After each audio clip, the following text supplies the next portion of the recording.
Cool लंघुछि समुद्र। पुरी जिला अस्तरंग block शिशुओ ग्राम panchayat charity गाँवर शह शह एकर चाष जमी लुणा पानी माड़ी जाइछि।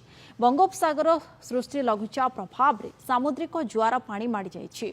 फल चारिटी गाँवर लोक भयभीत अवस्था अछंती। बारंबार सामुद्रिक जुआर माड़ी स्थानीय अंचल लोकंकर व्यापक क्षयक्षति होतिबा बेले एहार स्थायी समाधान पाई स्थानीय लोक दाबी करिसेंती। तंडाहार समुद्र कूलरू एने अधिक सूचना देउछंती कोणार्क प्रतिनिधि मानस खंडुआल। गत 3 दिन हेब बंगोपसागर सृष्टि होइतिबा लघुचाप एबे क्रमशः तार लुणा पानी एबे गाँ मुहा होबार लागिछि। तेबे आमे आसी पहुंचीचु पुरी जिला अस्तरंग ब्लॉक अंतर्गत तंडाहार ग्राम रे। मो सहयोगी कहबी से दृश्य देखेबे किभଳି भाबे समुद्र एबे अशांत होबार लागिछि। उच्च उच्च जुआर एबे आसिकरी जो बाली बंत अछि तादरे सीधा सड़क भाबे माड़ होउछि, जहा फल कि अंचल शह शह संख्यार चाष होइतिबा जो चाष जमी सब जो रुआ होइतिला ता मध्यरे लुणा पानी पशिबार लागिछि। तेबे आम सहित स्थानीय ग्रामवासी जोड़ी हेलेनी तांकर मतामत नहीं जिबा।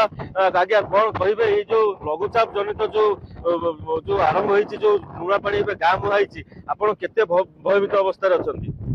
आमे तो चिंता कले आमे 1999 मसिया भयभीत एते जोर हेइछु जे जेबे लघुचाप बंगोपसागर सृष्टि हेइछि तेबे आमे भयभीत रहिछु।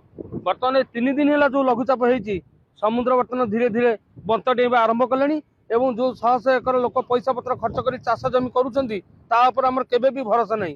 तेणुक स्थायी समाधान करने ପାଇଁ आमे बारंबार भिजुआल करी सरकार को जेते अनुरोध कले भी सरकार हम गुहारी सुनुना किंतु केतेबेले जे एरसमा तीर्तल भलिया ध्वंस पाइजिबो एरिया से कथा कहि होनी।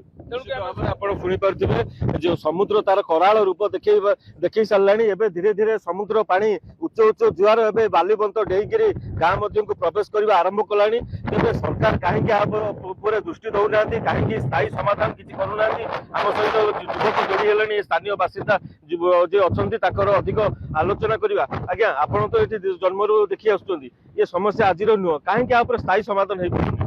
एटा 1999 मसीह जो बात्या है बात्यार जो गछ था प्राकृतिक गछ से नष्ट हो जाए बर्तमान गछ नष्ट हो जाए जो बाली अच्छी समुद्र बाली उड़ी पड़े जाए बंत ये ना बंत ना हेतु समुद्र उच्च उच्च जुआर आमर चाष जमी की माड़ी जाऊँगी।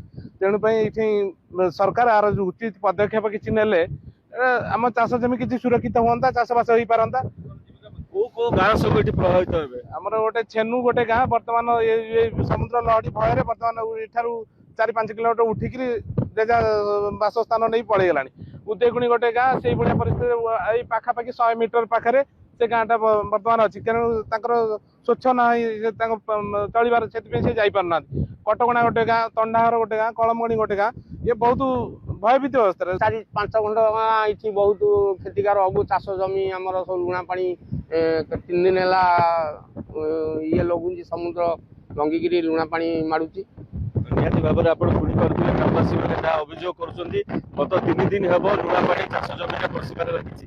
बेलू सरकार जदि उपकूल स्थायी समाधान न कर ये अंचल निश्चित भाव समुद्र लीन हो सन्देह नहीं।